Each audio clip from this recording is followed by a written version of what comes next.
Abra comigo a sua Bíblia, Evangelho segundo João, capítulo 1. Iremos ler dos versículos 43 ao versículo 51. Evangelho segundo João, capítulo 1, versículos 43 a 51, sermão expositivo, encerrando hoje o capítulo 1 do Evangelho de João, tendo a alegria de ter pregado todos os versículos e termos explicado todos os 51 versículos do capítulo 1 do Evangelho de João. Todos que encontraram podem dizer amém? Amém. Diz assim: no dia seguinte, Jesus decidiu partir para a Galileia. Quando encontrou Filipe, disse-lhe: siga-me. Filipe, como André e Pedro, era da cidade de Betsaida. Filipe encontrou Natanael e lhe disse: achamos aquele sobre quem Moisés escreveu na lei e a respeito de quem os profetas também escreveram, Jesus de Nazaré, filho de José. Perguntou Natanael: Nazaré? Pode vir alguma coisa boa de lá?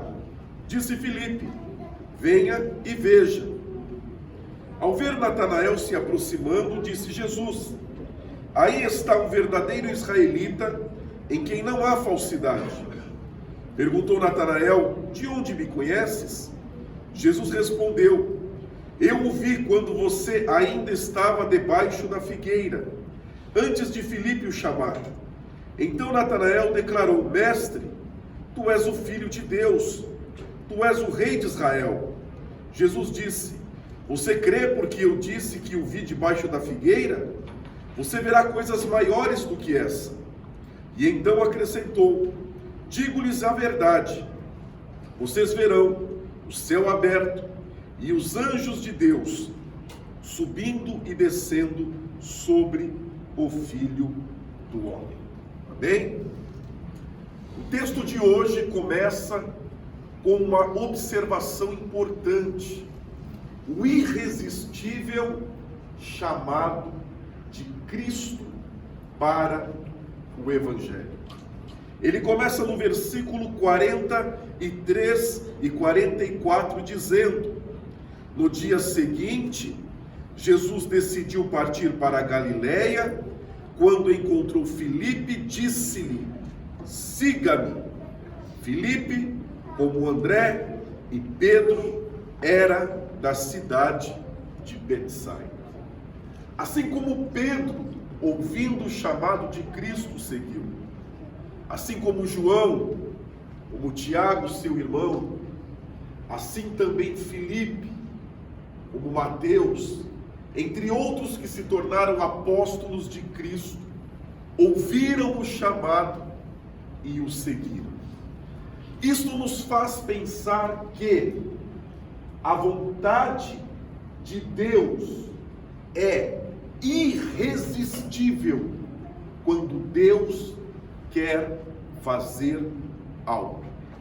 Vamos lembrar um texto que nós já lemos aqui nesta manhã, Evangelho de Lucas 1:15, quando o anjo Gabriel descreve o nascimento de João Batista para o seu pai, o sacerdote Zacarias. Dentre a descrição que o anjo Gabriel faz está: pois será grande aos olhos do Senhor, ele nunca tomará vinho nem bebida fermentada, e será cheio do Espírito Santo desde antes do seu nascimento. Temos, portanto, na Bíblia Sagrada, e esta é uma verdade inafastável, pessoas que foram escolhidas por Deus antes do seu próprio nascimento.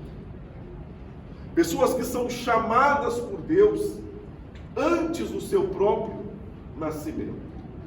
Portanto, é sempre bom refrescarmos as nossas lembranças. pois nós vivemos em um período, em um mundo, não um período, mas vivemos em um mundo humanista, em um mundo em que tudo gira em torno do homem. E pregar a verdade do Evangelho, pregar a Bíblia, neste contexto cultural, tem os seus desafios. O desafio de desconstruir a ideia de que somos o centro do universo, o centro das vontades, o centro das decisões, e transferir isto ao que sempre foi. E quando digo ao que sempre foi, digo até historicamente. Temos por 1800 anos da era cristã, onde se entende, se compreende Deus como centro de tudo. Com o advento do iluminismo, a Revolução Francesa e todo o seu impacto cultural, fim do absolutismo, nós damos início a um novo momento cultural, um momento mais humanista, de centralidade no homem. E nós nascemos neste mundo humanista. Nós nascemos e culturalmente nos relacionamos com este mundo humanista. E temos, portanto, uma natural dificuldade em transferir a centralidade da vida e da existência a Deus. Porque somos criados e desde criança ouvimos através da música, através dos filmes, através do que vemos, através do que ouvimos nas redes sociais, esta humanidade humanista em que o homem é o centro. O sucesso do coaching vem em direção a este humanismo. Nada melhor em um mundo em que o homem é o centro, motivar o próprio homem e salientar a sua virtude, e salientar o seu sucesso, potencializar o seu sucesso. Porém, quando lemos a Bíblia nos leva a uma desconstrução desta centralidade. Observe como Deus se relaciona com Filipe. Jesus não pergunta o que Filipe quer. Jesus não pergunta se Filipe aceita. Jesus não pergunta se Filipe está de acordo. Jesus não pergunta se Filipe pode, se é possível. Ele simplesmente chega a Filipe e diz: segue-me. Da mesma forma com Pedro. Jesus não perguntou se ele podia, se era possível, se ele queria, se ele estava aberto a isso. Simplesmente Jesus diz: vinde e eu farei de você um pescador de homens. Assim foi com João, assim foi com Tiago, assim foi com Mateus quando ele estava trabalhando na coletaria de impostos. Jesus simplesmente passa, olha para Mateus e diz: vem e segue-me. E precisamos, portanto, amadurecer a nossa compreensão que é assim que Deus se relaciona com a criação. Deus não pergunta ao sol se ele quer ser sol. Deus não pergunta à lua se ela está de acordo a brilhar somente à noite. Deus não pergunta aos mares se eles estão de acordo.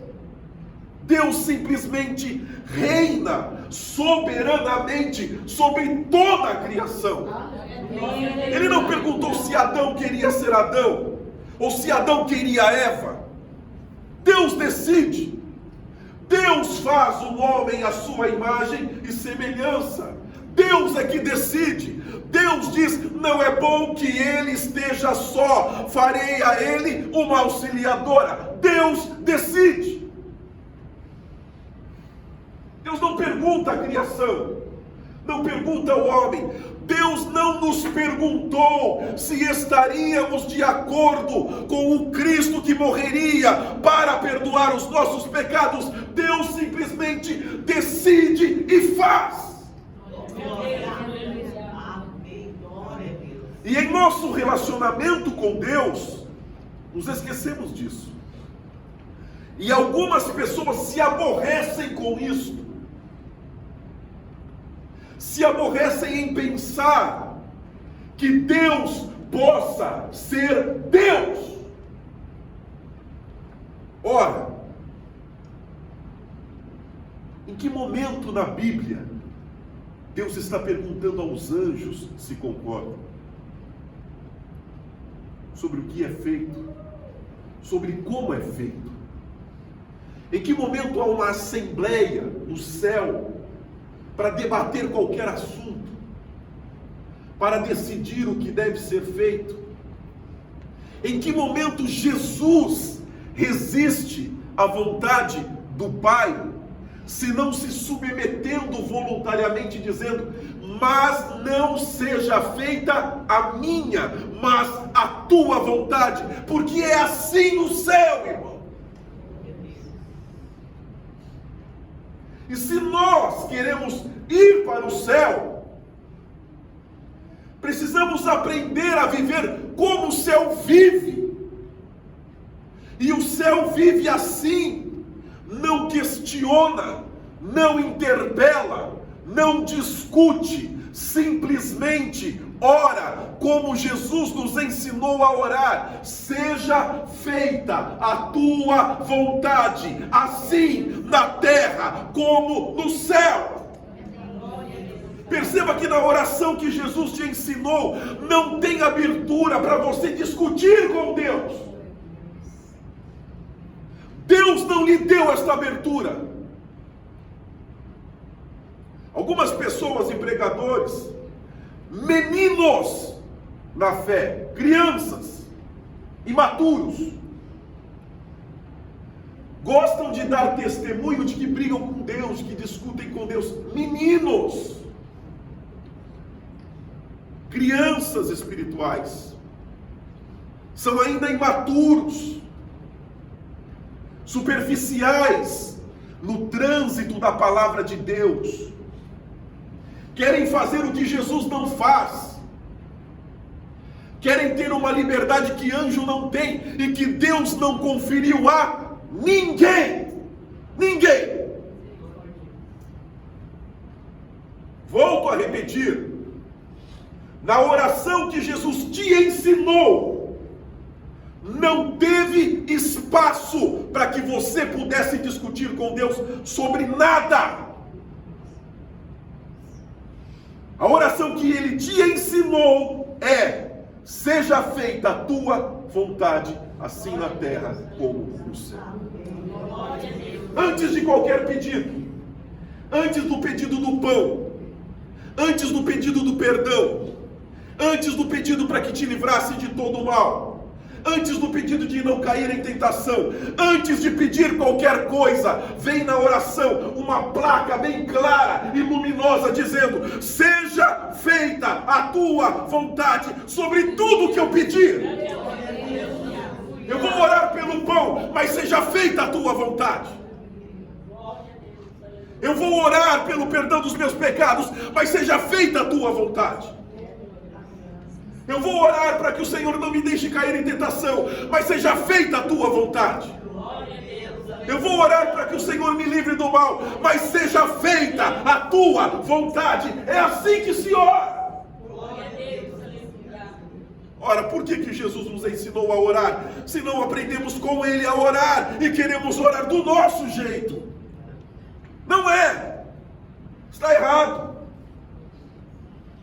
Jesus nos ensinou a orar para que pudéssemos aprender a orar. Então aprendamos a orar com Jesus. E saiba que Deus é assim.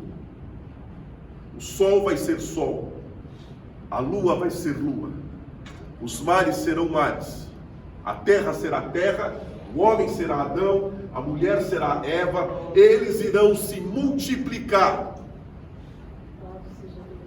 Felipe, você vem e me segue.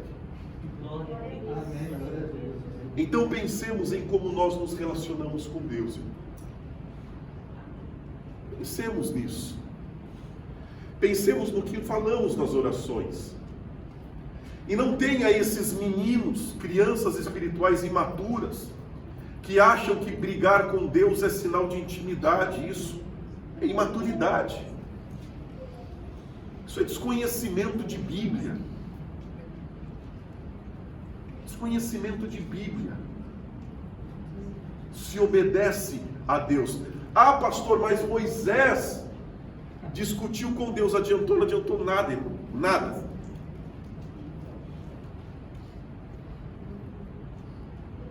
Deus não faz o que Moisés quer. Deus faz o que Ele quer.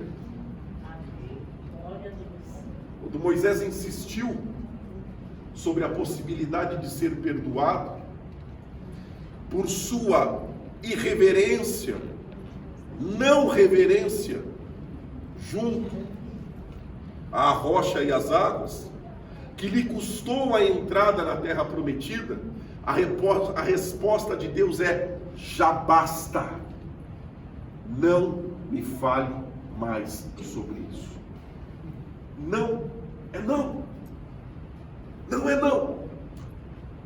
Não podemos imaginar, querido, Deus como sendo alguém que é convencido por mim e por você. Convencido por mim e por você. Deus tudo sabe. Deus sabe exatamente o que Ele tem que fazer, como, quando, a forma, a maneira que Ele tem que fazer. E há coisas na vida que Ele fará independente da nossa vontade. Filipe, você vem e me segue. E aí está um irresistível chamado de Deus. Vamos encerrar este primeiro bloco com João 15 e 16, um texto que nós já lemos, já falamos, e é bom sempre lembrar. João 15 e 16, uma pertinente observação de Jesus. Vocês não me escolheram. Vocês não me escolheram. Eu vos escolhi. E eu lhe pergunto, irmão, diante disto, como que eu nego a escolha de Deus?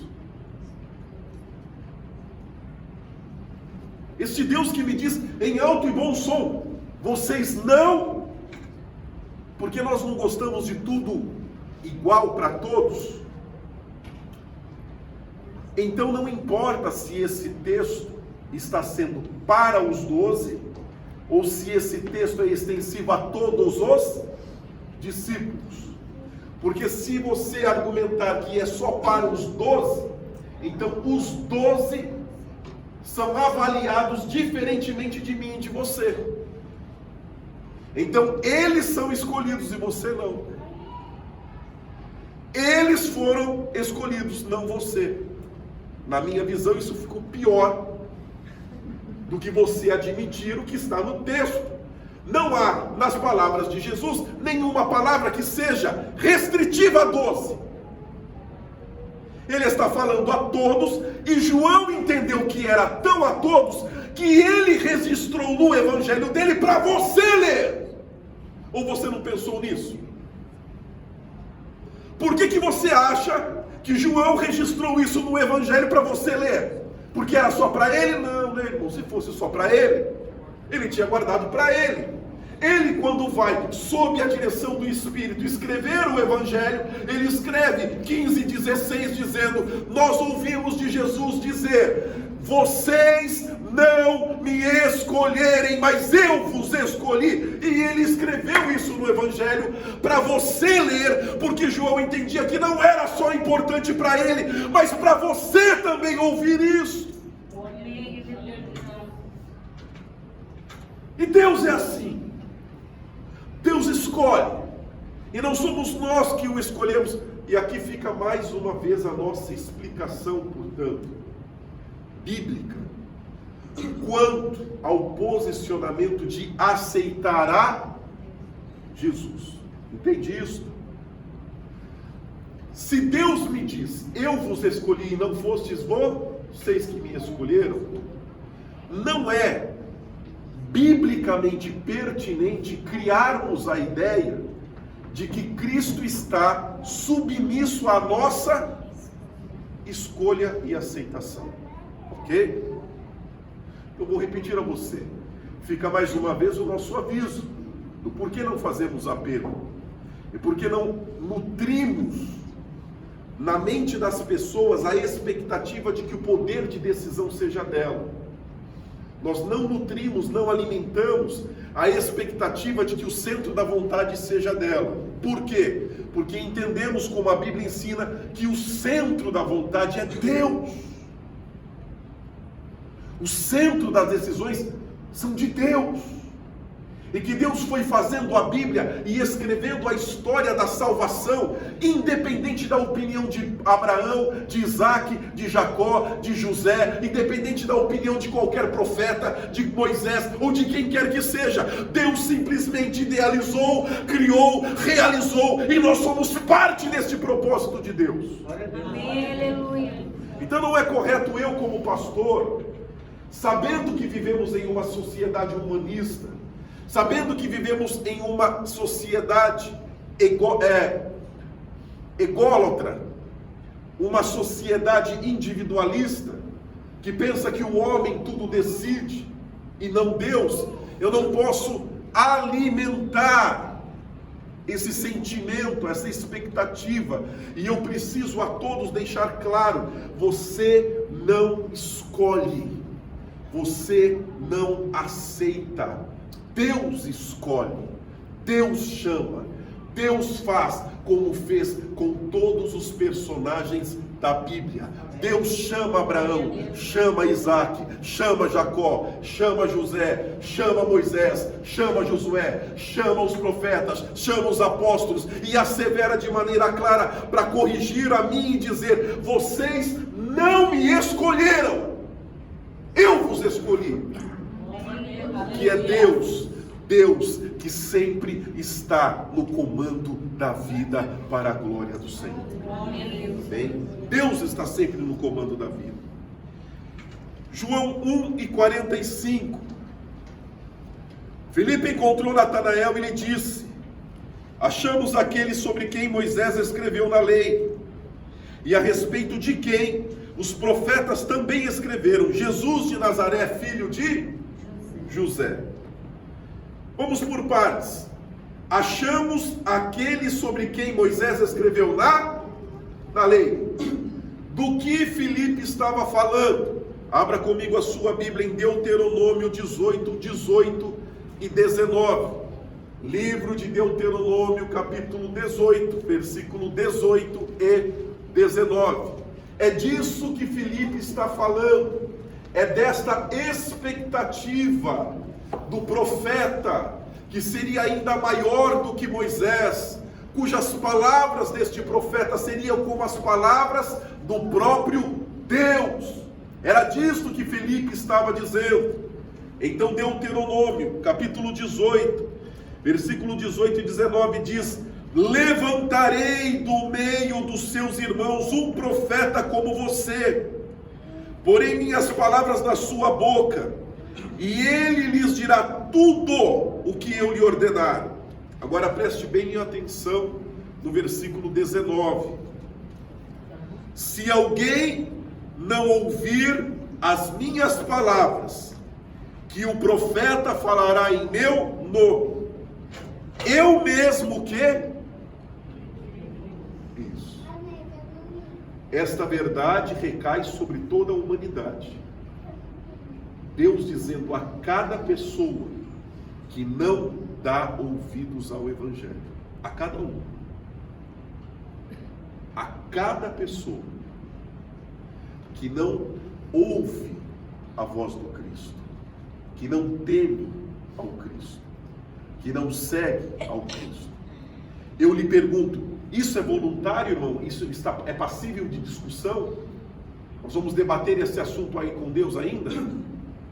ou Deus já decidiu cobrar de cada homem e de cada mulher que não derem ouvidos à voz do seu filho.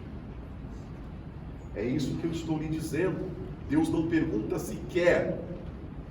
Deus não pergunta se concordamos. Deus simplesmente decide, e estamos inseridos neste propósito, que não é só você homem, não, é com os anjos no céu, é com toda a criação. Deus é assim, soberano, majestoso, onipotente, todo poderoso. Ele não discute quando ele quer expulsar o diabo do céu, ele não discute. Ele não debate com os anjos se concordam ou não. Deus faz o que ele acha que tem que ser feito. Por isso ele é Deus. E ele está dizendo: eu envio o meu filho como profeta que portará as minhas próprias palavras. E quem não lhe der ouvidos, eu mesmo, Deus, vou cobrar de cada um deles. Isso é inafastável. É disso que Filipe está falando. Desde os tempos de Moisés, eles aguardavam este profeta, este Messias, este ungido, este enviado. E é isso que Filipe falou para Natanael: nós achamos aquele a quem Moisés falou. Isso nos leva a uma condição de temor a Deus, portanto. Como sempre brincamos, isso não foi escrito a semana passada, irmão. Antes que você nascesse, Deus já estava dizendo a todos os homens por meio da sua palavra: eu cobrarei de cada um que não deu ouvidos à voz do meu filho. Então não tenha a falsa percepção de que o fato de pessoas blasfemarem contra o Evangelho e Deus não as matá-la seja uma conivência de Deus, um silêncio de impunidade. Entenda isso. Não basta matar. Matar é pouco. Há um juízo eterno. Eterno. Eterno. Por isso Deus age assim com a humanidade. Faça o que quer fazer. Blasfeme contra o filho. Crucifique o filho. Coloque coroas de espinhos. Guspa no filho. Bata com a cana na sua cabeça e diga: quem é que te bateu? Profetiza se tu és profeta. O juízo de Deus será eterno. Jesus disse, e diga-se de passagem, irmão, não há ninguém que pregou mais sobre o inferno do que Jesus. Não há ninguém na Bíblia. Jesus é o personagem que mais falou sobre a condenação do inferno. A maior parte dos textos bíblicos da Bíblia Sagrada estão na boca de Jesus quando fala sobre o inferno. Ninguém falou mais de inferno e de condenação eterna e de fogo eterno do que Jesus. E Jesus apregoa e se torna o principal personagem da Bíblia a falar sobre o inferno para a nossa atenção. Para que não tenhamos dúvidas de que há uma condenação. Para que não tenhamos dúvidas de que ela será eterna. Por isso Jesus não deixa Paulo pregar mais de inferno do que ele. Não deixa Pedro ou João ou nenhum outro autor de nenhum texto da Bíblia falar mais de inferno do que ele. Ele faz questão, ele será o pregador que mais pregou sobre o inferno, para que não tenhamos dúvidas que é real, de que Deus cobrará de cada homem, Deus cobrará de cada homem que não deu ouvidos ao seu filho. E Filipe está dizendo: nós encontramos este. E o que Filipe faz?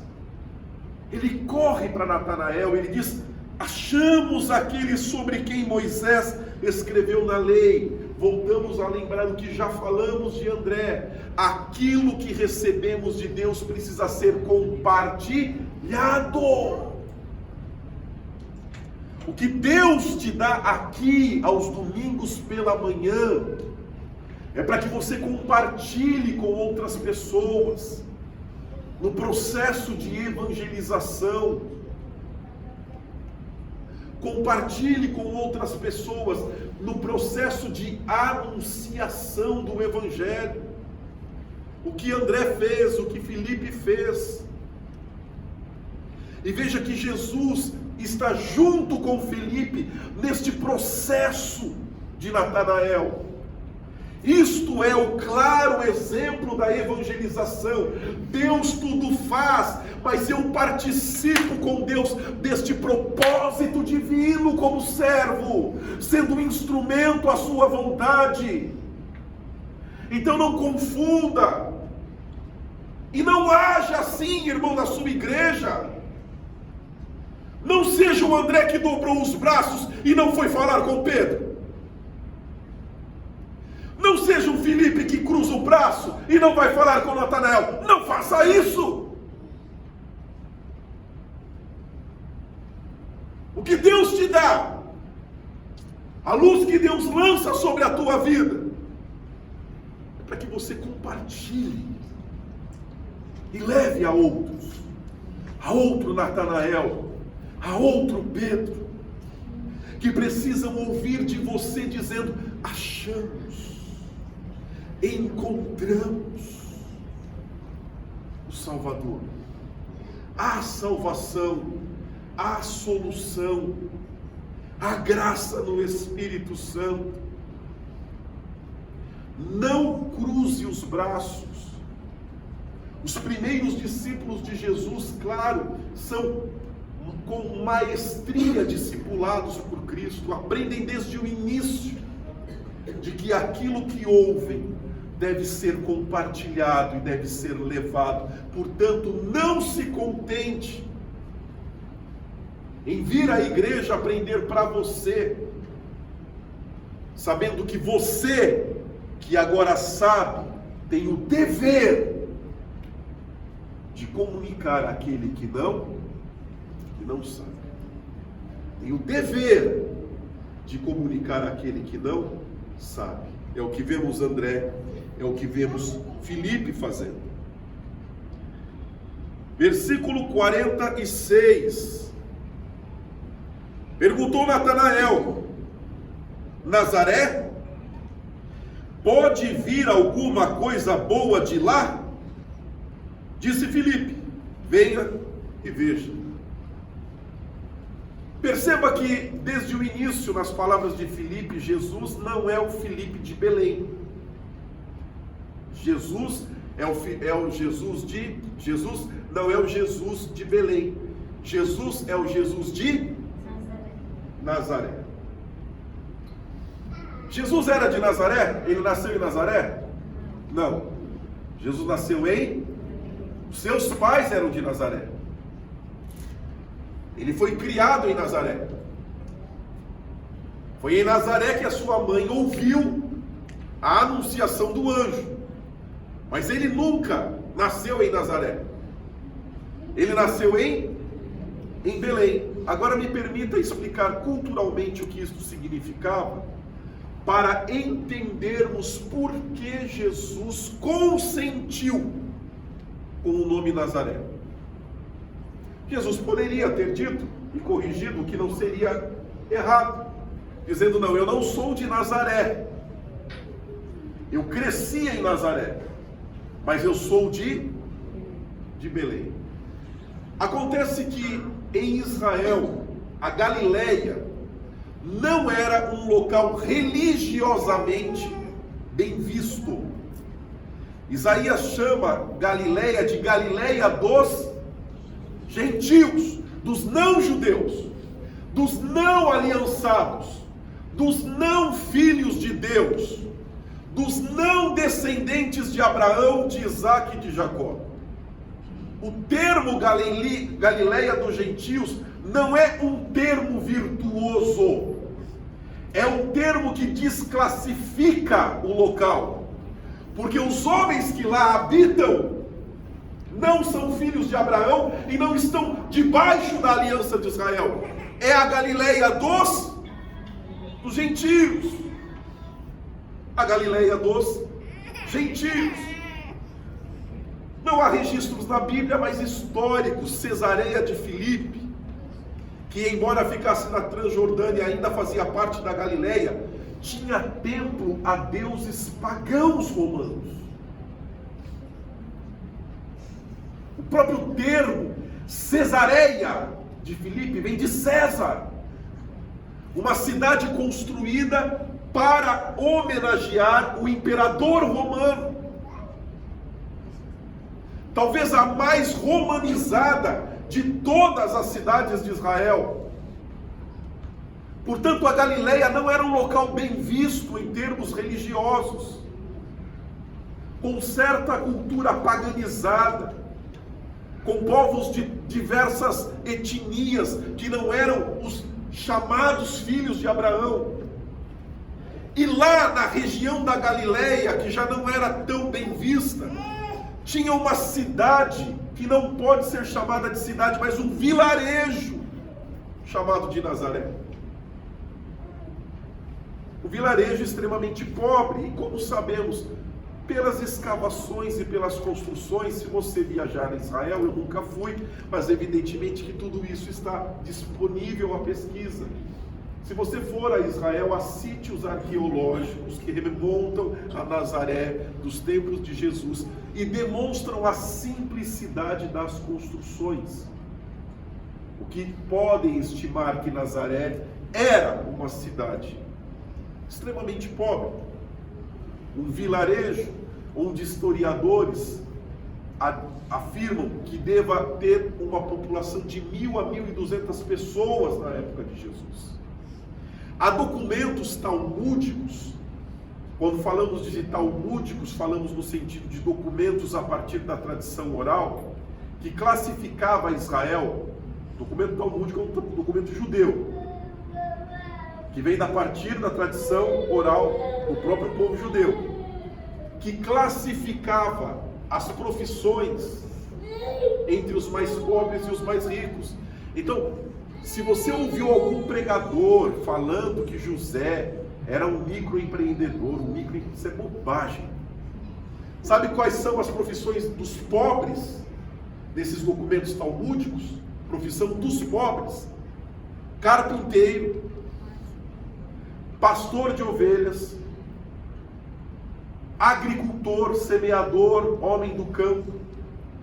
Resumindo, as ilustrações que Jesus usa do homem, o semeador que saiu para semear, o bom pastor dá a vida pelas suas ovelhas, são exemplos de profissões que estavam entre os pobres. O seu pai sendo carpinteiro, ele sendo carpinteiro, ele está classificado entre os pobres. Dizia já o livro de Levíticos: quando a família for pobre e não puder oferecer um cordeiro, ela ofereça o quê? Pássaros. Isso está em Levíticos. Quando Jesus nasce e é oferecido ao templo, o que José e Maria oferecem? Pássaros. A oferta dos menos favorecidos. Só que em meio a todo esse contexto, Jesus quer ser visto assim. Ele quer que o chamem de Jesus de Nazaré. Ele quer que o chamem de Galileu. Ele quer ser visto assim. Ele quer carregar com ele o nome de uma cidade da qual ele não nasceu, mas de um vilarejo humilde, pobre, insignificante, em uma região religiosamente discriminada. Ele quer levar, e ele vai levar para a cruz, porque na cruz estará escrito: Jesus de Nazaré, Rei dos Judeus. Ele quer porque ele quer se afastar da figura de um burguês. Ele quer se afastar da figura de religiosos com status social. Ele quer ser visto como Jesus de Nazaré. Ele quer que nos lembremos que ele nasceu e foi colocado em uma manjedoura, em um coxo de animais, para que você e eu não reclamemos da nossa situação diante de Deus, para que eu e você não nos esqueçamos de que o Filho de Deus vem da periferia de Israel, vem de local discriminado, esquecido, e que nada disso impediu a grandeza da glória do reino de Deus em sua vida. E que Deus não precisava ter feito você nascer diferente. Deus não precisava ter te feito nascer numa família diferente. Deus não precisava ter te dado uma casa diferente, porque nada disso impede a glória do reino de Deus quando Deus quer fazer. Por isso Jesus vai consentir e vai dizer: sim, eu sou Jesus de Nazaré. Eu sou o Galileu. Sabe o que o imperador, se não me engano, Décio, um dos mais violentos imperadores romanos, que combateu ferrenhamente o cristianismo no terceiro século, escreveu antes de morrer: vencestes, Galileu. Ele dedica a sua vida a resgatar a antiga religião em Roma. Ele dedica a sua vida a exterminar a fé cristã de Roma. E quando ele está no leito de morte, ele admite, diz: venceste, Galileu. Galileu. Não é Jesus de Jerusalém, não é Jesus de Belém, não é Jesus da Judéia, é o Galileu. É o Jesus de Nazaré. Então pensemos, antes de nos lamentarmos em nossas orações, nos lembremos do Jesus de Nazaré. Nos lembremos do Galileu, que embora não fosse de Nazaré, assume a cidade de Nazaré. Uma cidade, irmão, que não o amava. Não pense que Nazaré o amava. Não, Jesus era quase como, é um título honorífico de cidadão nazareno. Não. Quando você lê Lucas 4, você verá uma pregação de Jesus na sinagoga de Nazaré, em que ele precisou fugir, porque eles queriam matá-lo. Fugir. Por isso eu digo, Jesus já passou como pregador coisas que eu nunca passei. Nunca precisei fugir de uma igreja. Jesus fugiu de Nazaré. Eles queriam levá-lo a um precipício, diz a Bíblia, e jogá-lo do precipício.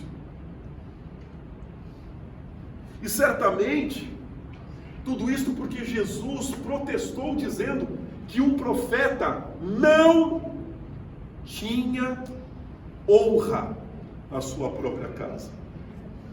Jesus estava dizendo isso à cidade de Nazaré: vocês não me honram. Vocês não me respeitam. Se tem problema na sua família, irmão, pois é, Jesus também tinha onde ele cresceu. Tem problema na sua família de gente que não ouve o Evangelho e que não reconhece a sua fé? Não se preocupe. Talvez você esteja um passo a mais, porque ainda não quiseram te matar, mas quiseram matar Jesus. Jesus começa a pregar na sinagoga, tudo isso está escrito lá em Lucas 4, ele começa a pregar e ele começa a falar, está vendo a viúva de Sarepta nem em Israel era. Deus precisou preparar uma viúva fora de Israel, porque não havia entre as viúvas de Israel fiéis a Deus que pudessem ser um instrumento de bênção sobre a vida do profeta. Jesus começa então a fazer alusão a isto, a estrangeiros que Deus abençoou pela infidelidade do seu próprio povo. Isso então desperta a ira dos habitantes de Nazaré. Mas mesmo assim Jesus não nega levar sobre ele o nome de Jesus de Nazaré. Essa cidade incrédula, essa cidade conflituosa, essa cidade que quis matá-lo, essa cidade insignificante, em um local onde não nasce profeta, que é na Galileia. É essa a pergunta de Natanael: o que vem de bom de Nazaré? Que grande profeta nasceu em Nazaré? Como você diz que achou aquele a quem Moisés escreveu, se é de Nazaré? O que vem de Nazaré? E Jesus veio a Natanael para mostrar que de Nazaré Deus levanta coisas excelentes para a glória. Amém? Lembre-se disso. Antes de se lamentar por ver o que tem e o que não tem, quem tem e o que tem, lembre-se de Jesus de Nazaré, o Galileu. E como diferente de mim e de você, ele não brigou com Deus porque ele foi criado em Nazaré. Ele não se colocou contra Deus no porquê que ele seria chamado de Galileu. Mas ele abraça Nazaré, abraça o nome Galileu para nos ensinar de que nada disso impede a grandeza do reino de Deus. Amém? Nada disso impede a grandeza do reino de Deus. E em meio a esta questão, podemos fazer uma ilustração, porque Deus faz essas escolhas mesmo. Jesus que tem uma nobre descendência. Jesus é descendente direto de quem? De Davi. Jesus tem uma nobre descendência. Ele é descendente direto de Davi. Deus havia prometido que de Davi, da sua descendência, viria o Messias, aquele que se assentaria no trono eterno. Jesus tem essa descendência nobre, descendente de Davi. Nasceu numa cidade de profetas.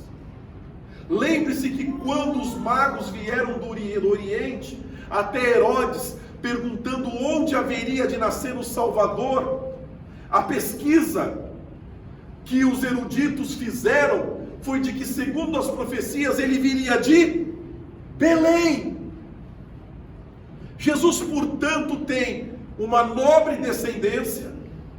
Jesus, portanto, nasce na cidade dos profetas, de onde viria o Messias. Só que Deus faz escolhas aparentemente estranhas.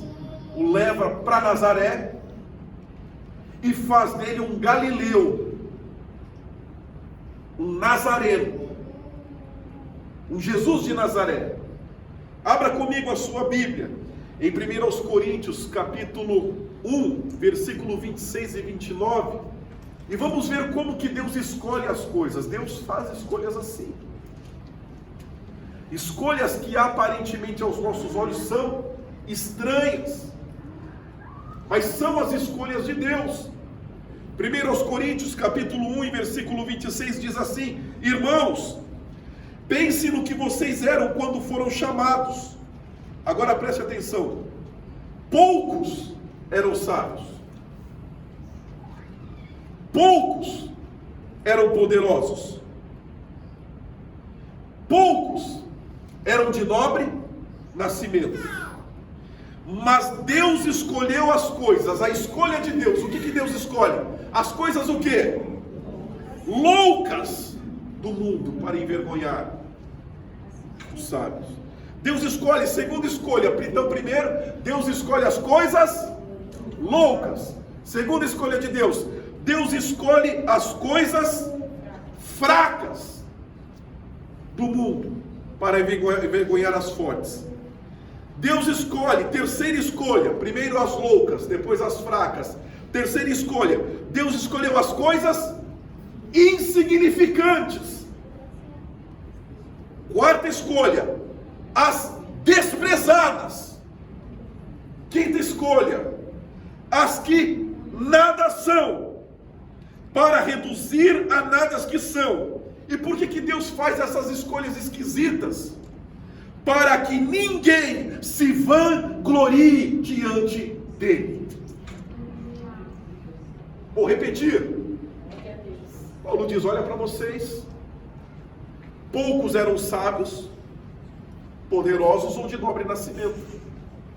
O que Deus escolhe?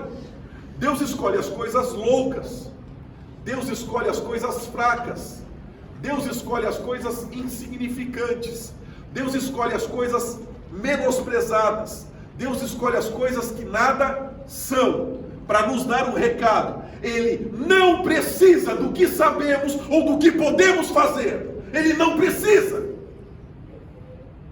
para que ninguém se vanglorie diante dele. É um Deus dizendo: eu sou o que faço. Então vai pegar Jesus, colocá-lo em uma família pobre de Nazaré, vai nascer em Belém para cumprir a Escritura, mas vai crescer em Nazaré, na insignificância do vilarejo. Vai carregar sobre ele o estigma de uma região religiosamente discriminada, será o Galileu. E em meio a tudo isto, Deus nos dá um ensinamento. Eu não preciso, Adriano, de nada que você sabe, possa ou das suas virtudes, porque eu, Deus, posso fazer todas as coisas. Então eu, Deus, Adriano, eu escolho as coisas loucas. Eu escolho, Adriano, as coisas fracas. Eu escolho, Adriano, as coisas insignificantes, menosprezadas, as que nada são. E eu faço tudo isso uma expressão de glória, uma expressão de excelência. Entenda, portanto, irmão, que pensando a partir do reino de Deus, quem eu sou ou quem você é, não significa nada. Então não é desrespeito, é um pensamento bíblico. Quando alguém chega para mim para dizer que tem isso, tem aquilo, tem aquilo, tem aquilo, tem aquilo, tem aquilo, ou que sabe isso, sabe aquilo, sabe aquilo, sabe aquilo, sabe aquilo, o meu pensamento bíblico é: não significa nada. Porque Deus escolhe, irmão. Deus escolhe as coisas insignificantes. Deus escolhe as coisas fracas, as que não são, as coisas loucas. E Deus pega daquilo que era nada e faz algo excelente para a glória do nome do Senhor. Mas você entende, irmão, que eu como pastor, eu tenho que imprimir isso aqui na igreja. E se alguém quiser ir embora, porque não é valorizado naquilo que ele tem ou quem ele pensa que é, eu preciso deixar a porta aberta para ir embora.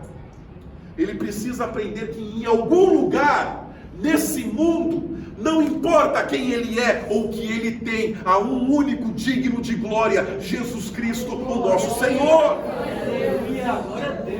Isso fará com que percamos membros? Sim, claro. Isso fará com que pessoas deixem a nossa igreja? Sim, claro. Mas eu preciso ser um local aonde aquele que pensa que é e que tem, se lembra todo domingo que ele não é e que ele não tem, porque acima dele tem alguém assentado no trono da criação, e não é ele. Eu preciso ser, como igreja, essa voz profética na cabeça dele, em que todo domingo ele entra na igreja cheio de si, do seu sucesso, das suas realizações durante a semana, e ele é desconstruído na igreja, ele é aniquilado na igreja, ele é lançado no pó, e sobre ele é colocado uma cruz chamada Cruz de Jesus Cristo. Isso para o bem da alma dele, para o bem da alma dele. que vive sendo elogiado por pessoas interesseiras, que vive sendo ovacionado por pessoas interesseiras, segunda, terça, quarta, quinta, sexta, que fica no sábado sendo elogiado por familiares interesseiros e que precisa ouvir a voz de Deus no domingo pela manhã. Ser lembrado que não importam os seus celeiros cheios, não importa quantos celeiros tenham, uma voz profética dirá: louco, hoje pedirão a tua alma, e o que tem, para que será?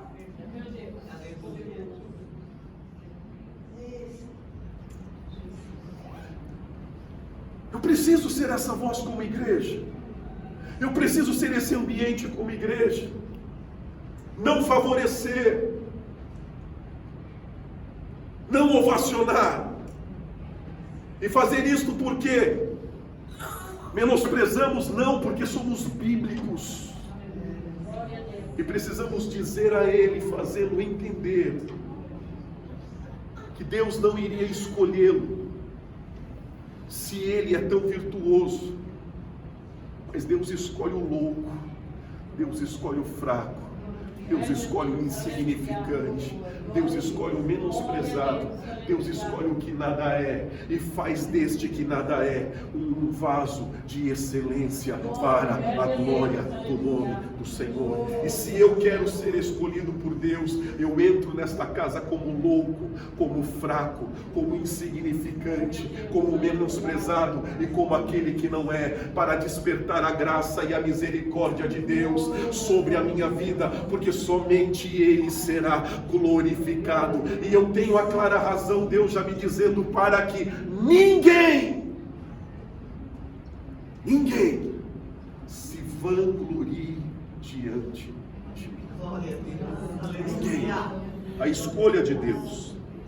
Versículo 47. Ao ver Natanael se aproximando, disse Jesus: aí está um verdadeiro israelita em quem não há falsidade. Perguntou Natanael: de onde me conheces? Jesus respondeu: eu o vi quando ainda estava debaixo da figueira, antes de Filipe o chamar. Deus vê. Amém? Deus tudo vê. Esta passagem com Filipe é só um sinal, mas que expressa uma verdade. Deus tudo sabe e Deus tudo vê. Deus sabe exatamente quem somos. Deus sabe exatamente o que fazemos. Esse texto me lembra que há um Deus que me vê onde ninguém pode me ver. Esse texto me lembra que Deus me vê quando eu penso que ninguém está vendo. Ele vê. Eu te vi antes que Filipe fosse até você. Eu te vi quando você já estava debaixo da figueira sozinho. Eu vejo. E eu digo, irmão, eu vou dizer para mim o que isso significa. Para mim. Isso me transmite tranquilidade. Porque eu não preciso me esconder daquele que tudo vê. Entende? Eu não preciso mentir daquele que tudo vê. Eu posso dobrar os meus joelhos livre, sabendo que Ele vê tudo e que Ele sabe tudo. Que eu não preciso tentar convencê-lo de quem eu não sou. Eu não preciso encenar quem eu não sou. Mas eu posso e eu devo ser exatamente quem eu sou e conversar com Ele sobre tudo que eu fiz, sobre tudo que eu faço, e pedir graça, pedir misericórdia, pedir perdão, sinceramente, numa conversa limpa, pura, cristalina. Então eu digo para você que ler isso na Bíblia, isso me traz tranquilidade. Me traz tranquilidade, porque quando eu vou falar com Deus, eu não preciso fazer aquela introdução, rodeio da conversa. Sabe quando você vai falar alguma coisa para alguém? Aí você começa a fazer aquele rodeio para chegar. Então eu não preciso de rodeios com Deus. Ele me viu Quando eu estava sozinho lá debaixo da figueira, Ele me viu. E quando eu ouço essa voz dizendo, Deus te viu, isso me permite falar com Ele abertamente, sinceramente, verdadeiramente. E o que é maravilhoso nisso, é que isso que traz alívio à minha alma por poder ser quem eu sou e falar o que eu penso e conversar com Ele sobre aquilo que eu fiz, ao mesmo tempo que isso me alivia, é aquilo que Ele espera que eu faça. É aquilo que Ele quer que eu faça. Que eu converse com Ele sobre quem eu sou. E é neste âmbito, e é neste caminho, sendo quem eu sou, e maravilhoso como Ele é, que Ele criou uma coisa excelente chamada graça. Graça. Graça é dizer, você nunca chegará onde você deveria chegar, você nunca será quem você deveria ser, mas a minha graça vai te amparar, a minha graça vai te sustentar. Veja o que Deus falou para Paulo: a minha graça te basta, porque o meu poder se aperfeiçoa onde? Na sua. Isso. Deus escolheu os fracos, para que na fraqueza deles se manifeste o poder de Deus. Porque os fracos, por serem fracos, nunca irão se vangloriar, porque sabem que são fracos. São esses os vasos de Deus, os instrumentos de Deus, os homens e as mulheres de Deus de verdade. Aquele que sobe no púlpito, irmão, para usar o tempo daqui para falar dele. Já viu um pregador assim? Você senta para ouvir pregação, é meia hora ele falando dele, onde ele foi, o que aconteceu, a experiência que ele teve, onde ele pregou. Irmão, vamos deixar isso para na hora do almoço. Até para quem nos assiste, né, prega, deixa isso para falar na hora do café. Terminou o culto, a gente vai jantar. Aí você conta tudo que você fez. Usa o tempo aqui para pregar a Bíblia, Senhor. Usa o tempo aqui para pregar a Bíblia Sagrada. Porque Deus não se impressiona. Se Deus ficasse impressionado com o homem, Ele escolheria os fortes, não os fracos. Se Deus se impressionasse com os homens, Ele ia escolher os sábios, não os loucos. Se Deus se impressionasse com os homens, Ele iria chamar os relevantes, os impactantes, não os insignificantes, não os menosprezados, não os que nada são. Então por aí já me lança uma grande luz sobre o que Deus quer e o que Deus espera e de quem Deus gosta. E tudo isso é um alerta para mim, de que não devo usar o púlpito para mim, porque Deus não se importa com o que eu faço, ou com a minha virtude, ou com quem eu sou. Isso não vai impressionar a Deus. Deus nunca vai dizer, Adriano, essa semana me surpreendeu, hein? Poxa vida, orou mesmo, hein, essa semana. Semana foi glória, hein? Semana foi bênção. Não há nada que eu possa fazer para impressionar a Deus. Sabe por quê, irmão? O que Ele vê. Hein? Ele vê. As pessoas só veem o que você quer mostrar, mas não esqueça disso. Ele te vê debaixo da figueira. Hein? Ele te vê debaixo da figueira. Por mais que a gente crie toda aquela encenação diante das pessoas em quem nós somos, só não se esqueça disso. Eu te vi debaixo da figueira. Bem, Deus sabe de fato quem somos, o que fazemos, quais são os nossos pensamentos, e por isso Deus nos diz: precisamos da graça e da misericórdia. Glória a Deus. Hebreus 4:13. Nada em toda a criação está oculto aos olhos de Deus. Vou repetir para você. Nada em toda a criação está oculto aos olhos de Deus. Tudo está descoberto e exposto diante dos seus olhos, daquele a quem havemos de prestar contas. Bem? Não há nada na criação que ele não veja. Não há nada que esteja escondido. Tudo está descoberto diante dos seus olhos. E haveremos de prestar conta de quem somos na frente de Filipe, não. De quem somos debaixo da figueira, haveremos de prestar contas. Não sei por você, eu digo por mim. Sabendo disso, eu só dobro o joelho e digo: tenha misericórdia de mim. Eu só dobro os meus joelhos e diz: perdoa-me. Cerca-me com a tua graça, abraça-me com a tua misericórdia. E faço isso todos os dias em oração. Todos os dias. Porque eu sei que Ele me vê de baixo. Glória a Deus. João 1:49, caminhando já para que possamos encerrar, diz: então Natanael declarou: mestre, tu és o Filho de Deus, tu és o Rei de Israel. Esta declaração de Natanael pode não nos fazer muito sentido. Até mesmo Jesus diz: você se impressionou porque eu te vi debaixo da figueira? A questão de Natanael não é apenas esta, mas Natanael se sente naquele momento alcançado pelo Evangelho de Cristo. Sabe o momento em que você nasce?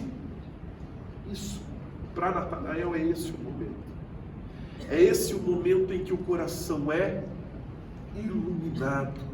E por isso essa confissão de Natanael, tão majestosa diante de algo aparentemente tão pequeno, mas ele fala do sentimento da alma daquele que foi por Deus alcançado. Mestre, tu és o Filho de Deus, tu és o Rei de Israel. Porque há uma única verdade bíblica, irmão. Uma única verdade. Abra sua Bíblia em João 16:8 e não se esqueça disso.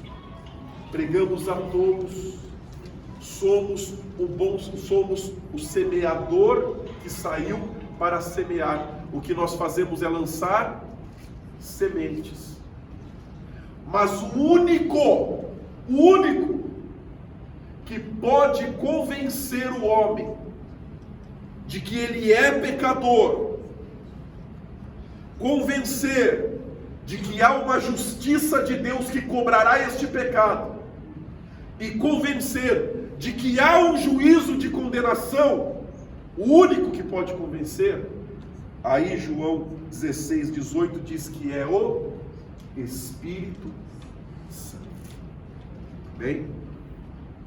Só Ele pode convencer. Por isso eu não me frustro, como às vezes eu ouço em conversa com pastores amigos. Ah, pastor, porque a gente prega, ensina o povo é desobediente. Isso é uma queixa dos pastores. Mas é uma queixa inadvertida, porque não é você, irmão. E não é a quantidade que você prega. O único que pode convencê-lo é o Espírito Santo. E a minha relação com essa é: se eu prego e você não me ouve, não é um problema meu. Eu lamento, porque o Espírito Santo não quis convencer o teu coração. O porquê, eu não sei. Eu lamento muito por você, porque eu vejo uma cisão entre a graça de Cristo e a sua vida. Então eu não tenho que sentir aborrecimento, eu tenho que sentir misericórdia. Porque se ouvimos e não obedecemos, não há uma atuação do Espírito Santo ali. Porque Deus é assim. Se Ele quiser, Ele fala para Filipe: me segue. Vinde a mim, fareis pecadores de homens, como falamos no início do sermão. Agora, por que isso não aconteceu? Eu não sei. O que eu sinto é misericórdia e compaixão por não ter sido alcançado pelo favor do Espírito Santo. Bem? Portanto, pregamos sim, falamos sim. Vou seguir você? Claro que não, irmão. Vou ficar vendo só as redes sociais? Claro que não. Vou ficar perguntando para um, para outro, onde você está, o que você está falando? Claro que não. Porque, irmão, se o Espírito Santo não te convenceu, quem sou eu na hora do dia, irmão? Eu sou um servo da casa. Se o dono da casa não abrir a porta para você, eu vou fazer o quê? Se ele não abriu a porta para você, o que eu posso fazer? Então, irmãos, não é uma questão de fidelidade. Se eu quero que você entenda, essas igrejas que seguem o outro, que perguntam onde o outro está, o que está fazendo, que passa para o pastor, foto de Facebook, aonde ele foi, o que ele está fazendo. Irmão, isso aí não é fidelidade nem zelo, isso aí é imaturidade bíblica. Porque se o Espírito Santo não convencer, não há nada que você possa fazer, não há nada que eu possa fazer, a não ser orar e dizer: Deus, tenha misericórdia e faça-o entender a tua palavra. Faz florescer nele a semente que eu fico jogando, porque é como terra seca na beira da estrada. Eu jogo a semente, bate na terra, fica lá, o pássaro vem e come, o diabo vem e leva. É chão pisado, por isso que a primeira terra na parábola do semeador é a terra do caminho. Aonde o chão fica pisado, irmão, onde vira estrada, é terra dura, semente não entra, semente bate, fica na superfície, o pássaro vem e come, dizia Jesus, o diabo vem e tira o que foi falado. E tem gente que é terra seca, chão pisado, como diz no interior. Não adianta, você joga semente, a semente fica tudo em cima do chão. Agora o que eu posso fazer, irmão? Eu só sou um semeador. Eu só jogo semente. O que eu posso fazer? Se tem gente que é como pedra,